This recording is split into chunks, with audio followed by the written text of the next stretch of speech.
اعوذ باللہ من الشیطان الرجیم بسم اللہ الرحمن الرحیم حامیم تنزیل الکتاب من اللہ العزیز الحکیم ما خلقنا السماوات والارض وما بینہما الا بالحق واجل مسمى والذین کفروا عما انذروا معرضون قل ارأيتم ما تدعون من دون الله أروني ماذا خلقوا من الأرض أم لهم شرك في السماوات ائتوني بكتاب من قبل هذا أو أثارة من علم إن كنتم صادقين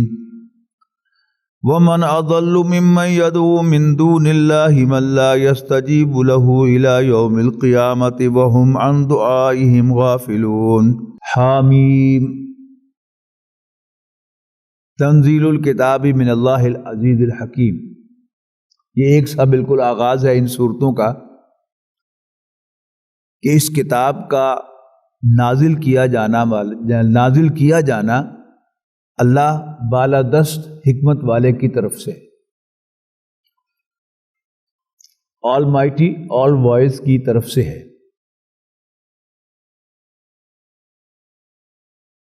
آل مائٹی کہہ کر اللہ تعالیٰ کی طرف سے یہ اشارہ کیا جاتا ہے کہ میرے پاس ساری طاقت ہے، اور حکیم سے یہ اشارہ کیا جاتا ہے اس کا کوئی کام بغیر حکمت کے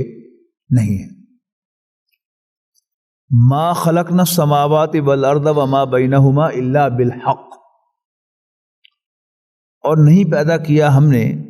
آسمانوں اور زمین یعنی اس کائنات کو،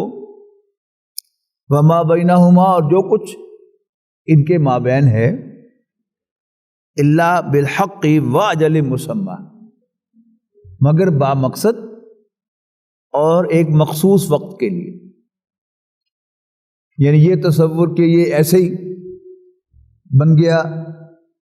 یا بغیر سوچے سمجھے بنا دیا، شغل میلے کے لیے بنا دیا، جیسے کہ بہت سے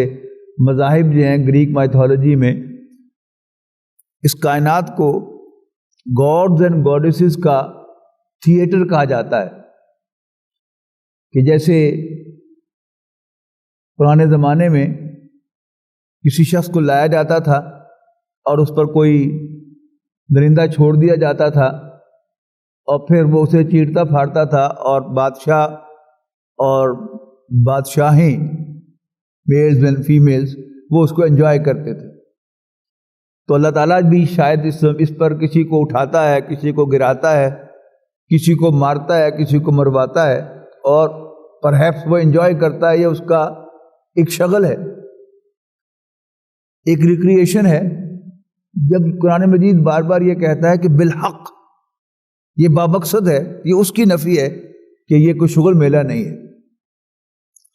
یہ بات قرآن مجید کے بارے میں بھی کہی گئی ہے کہ یہ فیصلہ کن قول ہے، کوئی یاوہ گوئی نہیں ہے، کوئی فضول بات نہیں ہے۔ اور دوسری بات فرمائی وہ اجل مسمی، اور ایک مخصوص وقت کے لیے ہے۔ یعنی کائنات کے بارے میں جو ایتھیسٹک تصور ہے کہ یہ ہمیشہ سے ہے اور ہمیشہ رہے گی، یعنی وما خلقنا، اور ہم نے نہیں پیدا کیا مگر اس کو برحق نفی ہو گئی اس چیز کی کہ یہ ہمیشہ سے ہے، ایک خاص وقت پر اللہ تعالیٰ نے اس کو پیدا کیا ہے، اور ہمیشہ کے لیے نہیں ہے، ایک وقت مقرر کے لیے۔ والذین کفروا عما انذروا معرضون، اور کافروں کو جس چیز سے نصیحت کی جاتی ہے، خبردار کیا جاتا ہے، وہ اسی سے منہ پھیر لیتے ہیں۔ یعنی جو سینسیبل آدمی ہوتا ہے وہ کام کی بات پر توجہ دیتا ہے اور بیکار بات پر توجہ نہیں دیتا، لیکن جو کم عقل ہوتا ہے، بے وقوف ہوتا ہے،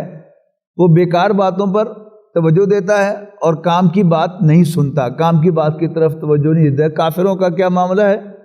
کہ جس چیز سے ان کو خبردار کیا جاتا ہے اسی سے وہ منہ پھیرتے ہیں، اس کی طرف توجہ نہیں کرتے۔ قل، اے نبی کہہ دو، ارائیتم ما تدعون من دون اللہ، کیا تم نے کبھی غور کیا کہ جس کو بھی تم پکارتے ہو اللہ کو چھوڑ کر، ارونی ماذا خلقوا من الارض، مجھے دکھاؤ تو صحیح کہ انہوں نے زمین پر کیا پیدا کیا ہے۔ اللہ تعالیٰ تو دعویٰ کر رہا ہے نا کہ زمین پر جو کچھ ہے وہ میں نے پیدا کی ہے، لیکن جن کو تم خدا مانتے ہو اور جن کو تم پکارتے ہو اللہ کو چھوڑ کر، دکھاؤ تو صحیح مجھے کہ انہوں نے کوئی چیز پیدا کی بھی ہے کہ نہیں، کیا پیدا کیا ہے پوری زمین پر انہوں نے؟ ظاہر ہے جواب کیا ہے، کچھ پیدا نہیں کیا۔ ام لہم شرکم فی السماوات، یا ان کی آسمانوں پر کوئی شراکت ہے، زمین پر کچھ پیدا نہیں کیا، یعنی آسمان سے مراد یہاں پر حکومت ہے، اس پوری کائنات کو چلانے میں ان کا کوئی حصہ ہے۔ ایتونی بکتاب من قبل ھذا، تیسری بات کیا کہی، یا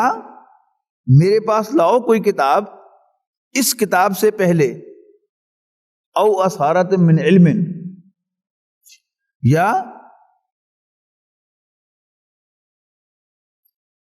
باقیات جو پرانی کتابوں کے کوئی اوراق لے آؤ جس سے تمہارے یہ کلیم جو ہے وہ ثابت ہوتے ہوں، ان کنتم صادقین، اگر تم سچے ہو۔ وَمَنْ أَضَلُّ مِمَّنْ يَدْعُو مِن دُونِ اللَّهِ، اور اس سے بڑھ کر بھٹکا ہوا کون ہے جو اللہ کو چھوڑ کر پکارتا ہے کس کو، مَن لَا يَسْتَجِيبُ لَهُ، جو ان کو رسپونڈ بھی نہیں کرتے۔ یعنی ہم اللہ تعالیٰ کو پکارتے ہیں، اللہ تعالیٰ ہماری پکار کو سنتا ہے اور جو کچھ ہم اس سے استدعا کرتے ہیں وہ پوری کر دیتا ہے، لیکن یہ جن کو پکارتے ہیں اللہ کو چھوڑ کر وہ تو کوئی جواب بھی آگے سے نہیں دیتے، نہیں اللہ تعالیٰ تو نظر نہیں آتا نا، اور اس کے سارے مظاہر ہیں اس کائنات میں پھیلے ہوئے، لیکن یہ جو کہتے ہیں کہ فلاں جو ہے یہ بت ہے، وہ بت تو یعنی جب ان سے پکارتے ہیں تو جو بت تو جواب بھی نہیں دیتا، وہ تو ہلتا بھی نہیں۔ دو ومن اضل ممن يدعو من دون اللہ من لا يستجیب له الى یوم القیامہ، کہ جو قیامت تک ان کی بات کا جواب نہیں دے گا۔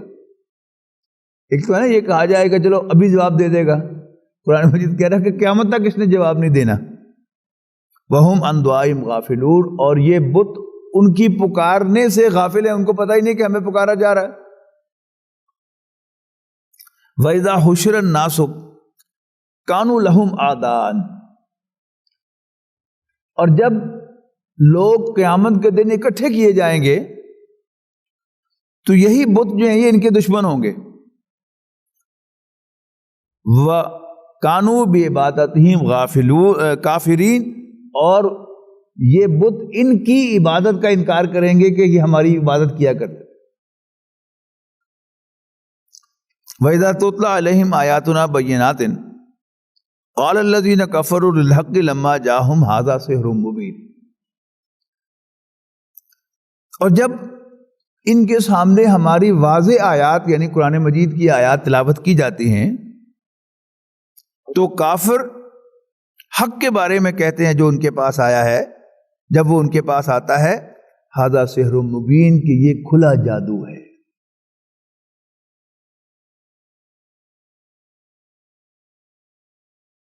نبی اکرم صلی اللہ علیہ وسلم نے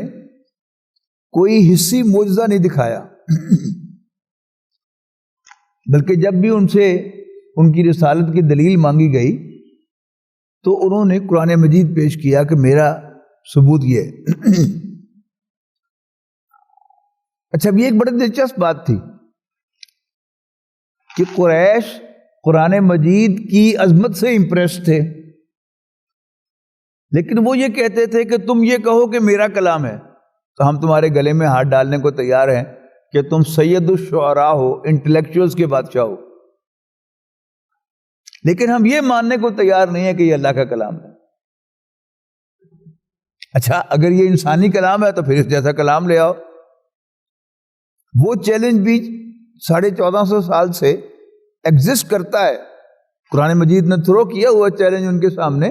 کہ اگر تمہیں اس کلام کے بارے میں شک ہے جو ہم اپنے بندے پر نازل کر رہے ہیں تو اس جیسا کلام لے آؤ. پہلا چیلنج یہ آیا. اس کے بعد آیا کہ چلو 10 صورتیں ہی لے آؤ. اور پھر آخری چیلنج آیا کہ کوئی ایک صورت ہی لے آؤ. اور 1450 سال ہو گئے, کوئی ایک صورت بھی پروڈیوس نہیں کی جا سکی. کئی لوگوں نے کہا کہ ہاں ہمیں دو, ذرا موقع دو, اپرچونٹی دو. تو انہیں علیحدہ کمرہ دے دیا گیا, بند کر دیا گیا, پیپر دے دیے گئے, قلم دے دیے گئے, لیکن کافی عرصے کے بعد کچھ برآمد نہیں ہوا. تو جب کھولا تو اندر سے وہ جو کوشش کرنے والا تھا وہ پاگل پایا گیا, اور کچھ کاغذ جو ہیں وہ بکھرے ہوئے پائے گئے کمرے کے اندر, لیکن کچھ پروڈیوس نہیں کیے جا سکا. ہم لوگ جو ہیں یہ, چونکہ ہم عجم ہیں, یہ ہماری زبان نہیں ہے, ہم اس کی جو فصاحت و بلاغت ہے اس کو اپریشیٹ نہیں کر سکتے, اس لیے کہ ہم تو عربی بول ہی نہیں سکتے, نہ عربی لکھ سکتے ہیں. وہ انگریزی کے بھی کئی سٹینڈرڈز ہیں نا, اردو کے بھی کئی سٹینڈرڈز ہیں. اب ایک انگریزی وہ تھی جو میں نے اور میرے ہم عصر جو لوگ ہیں انہوں نے انگریزی پڑھی تھی ہائی اسکول کی, وہ بہت ہی ہلکی انگریزی تھی, علی نسیمہ والی. اس کے بعد پھر دوبارہ جو ہے وہ انگلش کو بہتر بنایا گیا ہے, لیکن وہ ایک دور تھا کہ جب بڑی ہلکی انگریزی جو ہے وہ بھی کر دی گئی تھی. اس سے پہلے انگریزی کا اسٹینڈرڈ بہت ہائی تھا, ظاہر ہے انگریز کا سلیبس چلتا تھا. اس کے بعد پھر اس کو ہلکا کیا گیا, یہاں تک کہ پھر وہ علی نسیمہ والی کتاب جن لوگوں نے پڑھی ہے 6ٹھی جماعت سے لے کر 10ویں جماعت تک, ان کی انگریزی بہت ہلکی ہے, جن میں بھی شامل ہوں. ہم تو سرے سے انگریزی کو اپریشیٹ نہیں کر سکتے, لیکن بہرحال جو لوگ انگریزی بہتر جانتے ہیں وہ انگریزی کو اپریشیٹ کر سکتے ہیں. جو لوگ اردو لکھتے پڑھتے ہیں وہ اردو کو اپریشیٹ کر سکتے ہیں. چونکہ ہماری مادری زبان بھی اردو نہیں ہے, ہماری مادری زبان پنجابی ہے, لہذا ہم نے کتابوں میں اردو پڑھی ہے, لہذا ہمارا اردو کا ایکسپریشن بھی کمزور ہے, اور ہم نے اپنے بچوں پر یہ زیادتی کی, ہم نے ان کے ساتھ اردو بولنی شروع کر دی, تو ان کو نہ پنجابی آئی نہ اردو آئی. اور اب آ کر سوشل میڈیا نے آ کر باقی بھی بیڑا گرک کر دیا کہ اب اردو لکھنا جو ہے وہ بھی ان کے لیے ممکن نہیں رہا. آپ اکثر دیکھیں گے کہ نہ جو ہے یہ نہیں لکھا جاتا, اب نہ لکھا جاتا اس کی جگہ پر. انہیں پتہ ہی نہیں کہ یہ نہ ہے اور نہ کیا ہے اور نہ کیا ہے, اس کا کوئی فرق جو ہے وہ نہیں ہے. اب آگے پتہ نہیں کیا ہے, اردو زبان شاید ختم ہی ہو جائے گی. لیکن بہرحال یہ کیا ہے کہ لیولز ہوتے ہیں اس لیے اپریشیٹ کرنے کے. عرب جو تھے وہ خود اس کو اپریشیٹ کر سکتے تھے کہ یہ لیول کیا ہے زبان کا, اور یہ لیول کیا ہے اور یہ لیول کیا ہے. تو they could very well appreciate کہ یہ انسانی کلام نہیں ہے, انسانوں کے کلام سے اونچا کلام ہے. لیکن وہ کہتے ہیں کہ ہم یہ کریڈٹ محمد کو دینے کو تیار ہیں صلی اللہ علیہ وسلم کہ یہ اس کا کلام ہے, تو پھر ہم اس کو سید الشعراء کہیں گے, لیکن یہ ماننے کو تیار نہیں ہے کہ یہ اللہ کا کلام ہے. اسی کی مثال پھر آگے بھی ایک اور آئے گی. تو کیا کہتے ہیں, ھذا سحر مبین, یہ کھلا جادو ہے. یعنی محمد نے صلی اللہ علیہ وسلم معاذ اللہ ہم پر جادو کر دیا ہے کہ ہم اس جیسا کلام نہیں کہہ سکتے, اور ہم سٹن ہو کے رہ گئے ہیں, لیکن پروڈیوس کچھ نہیں کر سکتے تھے. ام یقولون افتراہ, اب ایک اور کلیم کہ کیا یہ کہتے ہیں کہ محمد نے یہ گھڑا ہے صلی اللہ علیہ وسلم. قل ان افتریتہ, اے نبی کہہ دو اگر میں نے یہ گھڑا ہوتا, فلا تملکون لی من اللہ شیئا, تو تم اللہ کے مقابلے میں مجھے بالکل نہ بچا سکتے, تمہیں کوئی طاقت نہ ہوتی مجھے بچانے کی. یعنی میں کوئی کلام گھڑ کر اللہ کی طرف منسوب کرتا تو پھر اللہ مجھے سزا نہیں دیتا, اور اگر اللہ مجھے سزا دیتا تو پھر تم سب جو ہیں وہ مجھے بچا نہ سکتے اللہ سے. هو عالم بما تفیضون فیہ, وہ تو اس گفتگو کو بھی خوب جانتا ہے جس میں تم مشغول ہو. کفا بہ شہیدا بینی و بینکم, اور وہ کافی ہے میرے اور تمہارے درمیان گواہی دینے کو، وَهُوَ الْغَفُورُ الرَّحِيمُ، اور وہ بڑا بخشنے والا مہربان ہے۔ قُلْ مَا كُنْتُ بِدْعًا مِنَ الرُّسُلِ، اے نبی بتاؤ ان کو کہ میں کوئی نیا نویکلا رسول نہیں ہوں۔ مکہ مکرمہ میں اگرچہ نبی اور رسول نہیں آئے 2500 سال سے، لیکن میں کوئی نیا نویکلا رسول نہیں ہوں، میں اس کیٹیگری میں کوئی پہلا شخص نہیں ہوں۔ وَمَا أَدْرِي مَا يُفْعَلُ بِي وَلَا بِكُمْ، یہ کیا ہے؟ یہ نبی اکرم صلی اللہ علیہ وسلم سے کہا گیا ہے کہ تم اپنی خدائی کی نفی کرو، یعنی ایک تو میں ایسا کلام خود نہیں کہہ سکتا، یہ اللہ کا کلام ہے، دوسرا میں ایک بندہ ہوں اور مجھے نہیں پتا کہ میرے ساتھ کیا ہوگا اور تمہارے ساتھ کیا ہوگا۔ ان اتبع اللہ ما یوحی الیہ، میں تو بس پیروی کرتا ہوں اس کی جو میری طرف وحی کیا جاتا ہے۔ وما انا الا نذیر مبین، اور میں نہیں ہوں مگر ایک کھلا کھلا خبردار کرنے والا، a plain warner۔ قل ارائیتم، اے نبی ان سے کہو ذرا دیکھو تو، ان کان من عند اللہ وکفرتم بہ، اگر یہ کلام واقعی اللہ کی طرف سے ہو اور تم اس کا انکار کر دو جیسا کہ کر رہے ہو، وشہد شاہد من بنی اسرائیل، اور گواہی دے دی ہے بنی اسرائیل میں سے بھی ایک شخص نے، علی مثلہ، اس پر ایمان لا کر، فآمن، ایسی گواہی دی ہے، فآمن، پس وہ ایمان لایا ہے، واستکبرتم، لیکن تم تکبر کا مظاہرہ کر رہے ہو۔ یہ عبداللہ بن سلام تھے، ایک بہت بڑے یہودی عالم تھے، وہ نبی اکرم صلی اللہ علیہ وسلم پر ایمان لائے تھے،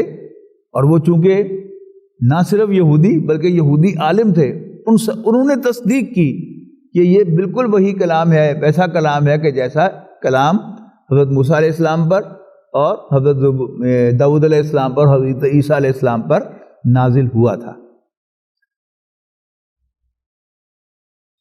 ان اللہ لا یہدی القوم الظالمین، بے شک اللہ تعالیٰ زیادتی کرنے والوں کو کبھی ہدایت نہیں دیتا۔ وقال الذین کفروا للذین آمنوا، اور کافر ایمان والوں سے کہتے ہیں، لو کان خیرا ما سبقونا الیہ، اگر واقعی اس میں کوئی خیر ہوتا تو مسلمان کبھی ہم سے سبقت نہ لے جا سکتے، یعنی ہم سب سے پہلے اس پر ایمان لاتے۔ وَإِذْ لَمْ يَهْتَدُوا بِهِ، اور جب وہ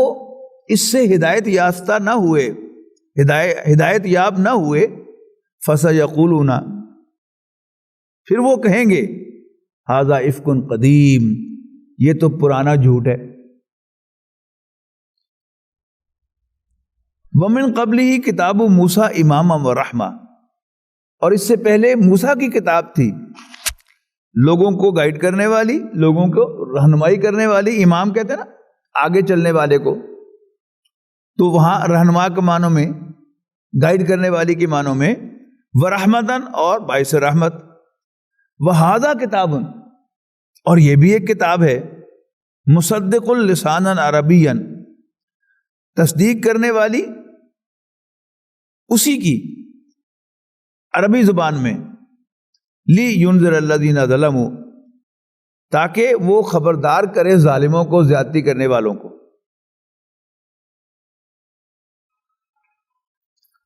وبشری للمحسنین،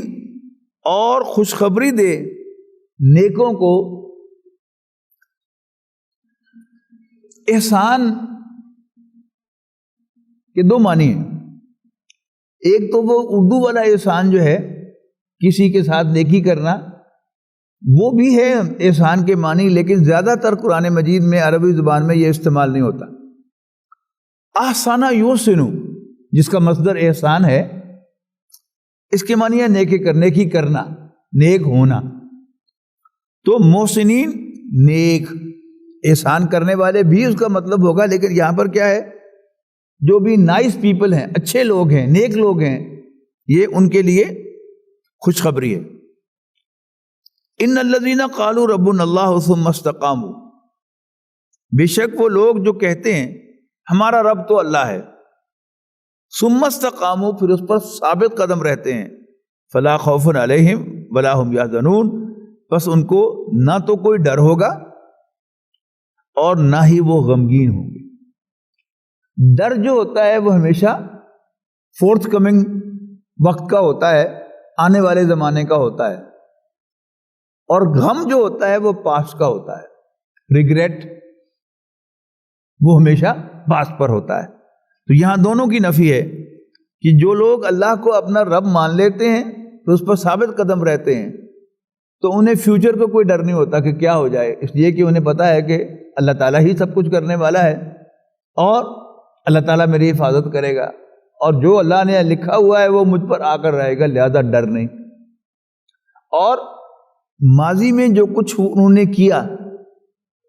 اس پر انہیں سزا کا بھی انہیں کوئی غم نہیں ہوتا کہ ایسا کیوں کیا، اس لیے کہ اللہ تعالیٰ سے جب انسان معافی مانگ لیتا ہے تو پھر اللہ تعالیٰ گناہوں کو معاف کر دیتا ہے۔ نیک لوگوں نے کیونکہ برائیاں نہیں کی ہوتی لہذا انہیں کوئی ریگریٹ نہیں ہوتا، اور اگر کوئی برائی ہوئی ہے تو اسے معافی مانگ لی ہے تو بھی وہ مطمئن ہے کہ اللہ تعالیٰ انہیں معاف کر دے گا، لہذا نہ غم ہے اور نہ خوف ہے۔ اولئک اصحاب الجنہ، یہی جنت والے ہیں، خالدین فیہا، اس میں ہمیشہ ہمیشہ رہیں گے، جزاء بما کانوا یعملون، بطور بدلے کے ان اعمال کے جو وہ دنیا میں کرتے رہے تھے۔ وَوَصَّيْنَا الْإِنسَانَ بِوَالِدَيْهِ إِحْسَانًا، اور ہم نے انسان کو اس کے والدین کے بارے میں بھی حسن سلوک، یہ احسان جو ہے یہ والدین کے ساتھ جب آئے گا یہ حسن سلوک کے معنوں میں آئے گا، اور ہم نے انسان کو وصیت کی ہے اس کے والدین کے بارے میں حسن سلوک کی۔ حملتہ امہ کرہن ووضعتہ کرہا، اس کی ماں نے اس کو تکلیف میں اٹھائے رکھا اپنے پیٹ میں، ووضعتہ کرہا، اور اس کو ڈلیور بھی کیا تکلیف میں۔ یعنی یہ جو اٹھائے رکھنے کی تکلیف ہے، اس کا آپ اس سے اندازہ لگائیں کہ آپ خالی ہاتھ چل رہے ہیں اور آپ 1 میل تک چلتے ہیں تو آپ بڑے کمفرٹیبلی وہ 1 میل چل سکتے ہیں، اس کے مقابلے میں اگر آپ کو 2 کلو وزن اٹھا کر چلنا پڑے تو آپ تھکاوٹ محسوس کریں گے، اور اگر اس سے بھی زیادہ وزن ہو، جیسا کہ نارملی بچہ جو ہے وہ 3-4 kg کا ہوتا ہے، اور 3-4 kg وزن آپ کو مسلسل اٹھا کر چلنا پڑے، اٹھنا بھی پڑے اس کے ساتھ، بیٹھنا بھی پڑے اس کے ساتھ، لیٹنا بھی پڑے اس کے ساتھ، کروٹ بھی لینے پڑے اس کے ساتھ، تو پھر ظاہر ہے کہ انتہائی تکلیف دہ کام ہے یہ، کہ جس سے کہ ماں گزرتی ہے اپنے بچے کے ساتھ۔ اور پھر ڈلیوری کا عمل وہ تو چیخیں نکلتی ہیں ماں کی بچے کو ڈلیور کرتے ہوئے، تو ان دونوں کاموں کی طرف اشارہ ہے کہ حملتہ امہ کرہن ووضعتہ کرہا وحملہ وفصالہ 30 شہرا، اور اس کا حمل اور اس کا دودھ چھڑانا 30 مہینوں میں ہے۔ اب ایک دوسرے مقام پر سورہ لقمان کے اندر ہم پڑھ کے آئے ہیں کہ اس کا دودھ چھڑانا 2 سال میں ہے، اب یہاں وضع ہے اس کو دودھ چھڑانا اور حمل، ان دونوں کو اکٹھا کر کے 30 مہینے کہا گیا ہے، تو اس سے بعض فقہا نے یہ مطلب لیا ہے کہ پریگننسی جو ہے وہ کم سے کم وہ 6 ماہ ہونی چاہیے۔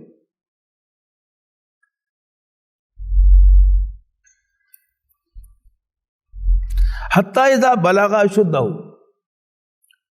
یہاں تک کہ جب وہ اپنی پختگی کو پہنچتا ہے، وہ بلغ 40 سنتاً، اور 40 سال کا ہو جاتا ہے۔ یعنی انسان کی ایک بلوغت تو وہ ہے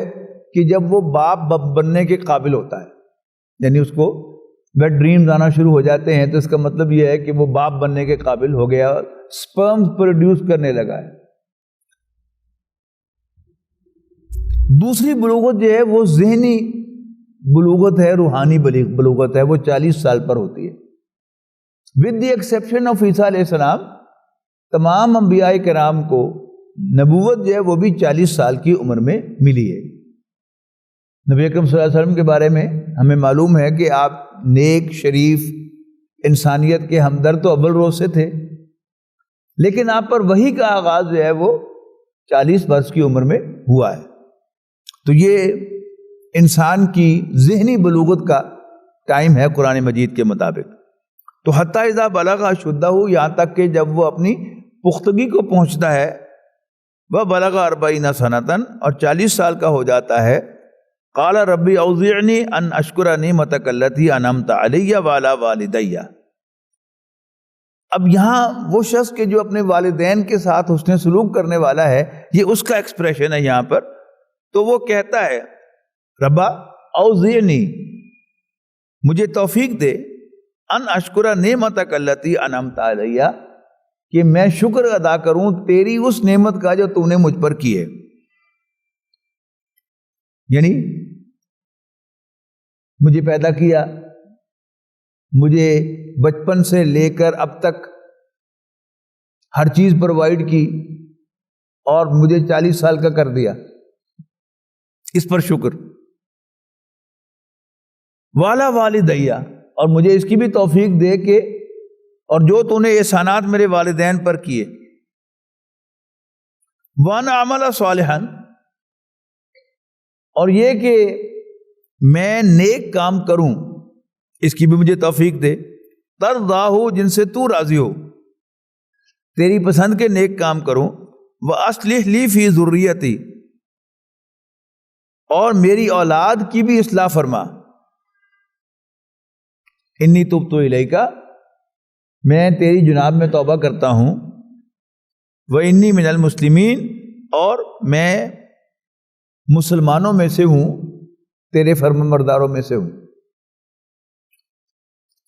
اگر اسلام کی نسبت اللہ تعالیٰ کی طرف کریں گے تو فرمانبردار مانی ہوں گے اس کے، اور اگر اس کی نسبت نبی اکرم صلی اللہ علیہ وسلم کی طرف کریں گے تو مسلمان کے مانی ہوں گے کلمہ پڑھنے والا۔ انی من المسلمین، میں تیرے نبی کا کلمہ پڑھنے والا ہوں، یا میں تیرا فرما بردار ہوں۔ اولئک الذین نتقبل عنہم احسن ما عملوا، یہی وہ لوگ ہیں کہ جن کے نیک اعمال ہم قبول کریں گے۔ نتقبل عنہم، ہم ان سے قبول کریں گے، احسن ما عملوا، وہ اچھے عمل جو انہوں نے کیے ہوں گے، ونتجاوز عن سیئاتہم، اور ہم ان کی برائیوں سے درگزر کریں۔ فی اصحاب الجنہ، اور یہی اہل جنت ہوں گے۔ وعد الصدق الذی کانوا یوعدون، یہ سچا وعدہ ہے جو ان سے کیا جا رہا ہے۔ اب اس کے مقابلے میں، یعنی یہ وہ نیک شخص ہے جو اللہ تعالیٰ سے دعا کرتا ہے کہ ربی اوزعنی ان اشکر نعمتک التی انعمت علی وعلی والدی وان اعمل صالحا ترضاہ، اس کے مقابلے میں دوسرا شخص والذی قال لوالدیہ، اور وہ شخص کہ جو اپنے والدین سے کہتا ہے اف لکما،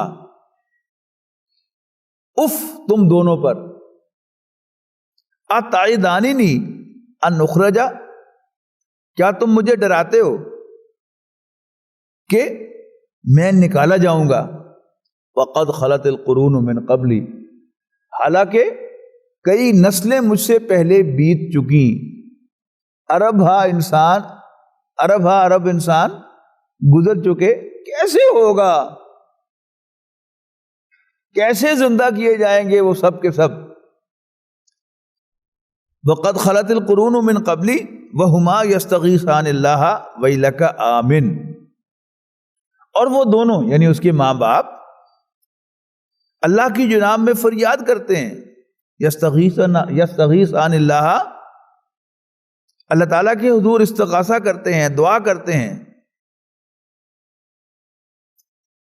اور اسے کہتے ہیں ویلک، او تیرا ستیہ ناس، کم بخت، آمن، ایمان لیا۔ یعنی یہ پکچر کس کی ہے؟ ایک ملحد اور ایتھسٹ کی، کہ جو اللہ تعالیٰ کا انکار کرتا ہے اور والدین کو کوستا ہے ایویں مجھے ڈراتے رہتے ہو کہ تم نکالے جاؤ گے قبروں میں سے، کیسے ہو سکتا ہے، چھٹو گلاں پرانیاں۔ یہ آج بھی آپ کو ایسا نوجوان جو ہے وہ بالکل اسی طرح کے الفاظ کہتے ہوئے ملے گا۔ ویلک آمن ان وعد اللہ حق، او کم بخت، او تیرا ستیہ ناس، ایمان لیا، بے شک اللہ کا وعدہ سچا ہے۔ فیقول ما ھذا الا اساطیر الاولین، تو اس کے جواب میں وہ کہتا ہے کہ یہ سب کچھ نہیں ہے مگر پہلے لوگوں کی کہانیاں، اولڈ لیجنڈز۔ اولئک الذین حق علیہم القول فی امم قد خلت من قبلہم من الجن والانس انہم کانوا خاسرین، یہی وہ لوگ ہیں جن کے بارے میں جنوں اور انسانوں کی دوسری امتوں میں سے جو ان سے پہلے گزر چکے عذاب کا وعدہ حق ہو کر رہ گیا، سچ ہو کر رہ گیا۔ اولئک الذین حق علیہم القول، یہ وہ لوگ ہیں جن پر اللہ تعالیٰ کا وہ قول، اللہ تعالیٰ کا وعدہ سچ ہو گیا۔ فی امم قد خلت من قبلہم من الجن والانس، تمام جماعتوں میں جنوں اور انسانوں میں سے جو گزر چکی ہیں، انہم کانوا خاسرین، یقیناً وہ سب کے سب نقصان سے دوچار ہونے والے ہیں۔ وَلِكُلٍّ دَرَجَاتٌ مِّمَّا عَمِلُوا، اور لوگوں کے اعمال کے لحاظ سے ان کے درجے ہیں، ان کے کیٹیگریز ہیں۔ وَلِيُوَفِّيَهُمْ أَعْمَالَهُمْ وَهُمْ لَا يُظْلَمُونَ، غرض یہ ہے کہ ان کے اعمال کا پورا پورا بدلہ انہیں دیا جائے۔ وَيَوْمَ يُعْرَضُ الَّذِينَ كَفَرُوا عَلَى النَّارِ، اور جس دن کافر آگ کے سامنے پیش کیے جائیں گے،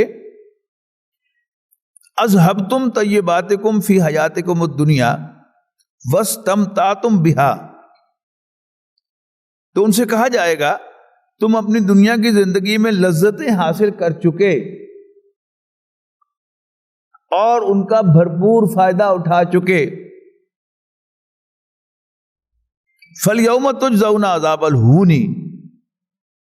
لہذا آج تمہیں ذلت کا عذاب دیا جائے گا، بِمَا كُنْتُمْ تَسْتَكْبِرُونَ فِي الْأَرْضِ، اس لیے کہ تم زمین میں تستکبرون فی الارض بغیر الحق، اس لیے تم زمین پر ناحق تکبر کیا کرتے تھے جس کا تمہیں کوئی حق نہیں پہنچتا۔ یعنی ایک شخص بڑا ہو اور وہ کچھ بڑائی ظاہر کرے تو اس کا تو حق کسی درجے میں ہے، اگرچہ اللہ کے مقابلے میں اس کا بھی حق نہیں ہے، لیکن ہم عام کہتے ہیں کہ جی چلو وہ سکا چودھری ہے، یہ ہمارے عام جو محاورے ہیں وہ اسی طرح کے ہے نا کہ وہ تو خیر چودھری ہے اور سکا چودھری ہے، تو اللہ تعالیٰ کے مقابلے میں سارے ہی سکے چودھری ہیں، نہ میری کوئی حیثیت ہے، نہ آپ کی کوئی حیثیت ہے، نہ کوئی بڑے کی نہ چھوٹے کی، اللہ کے سب بندے ہیں۔ اب ان کا ذکر ہو رہا ہے وَبِمَا كُنْتُمْ تَفْسُقُونَ، اور اس لیے کہ تم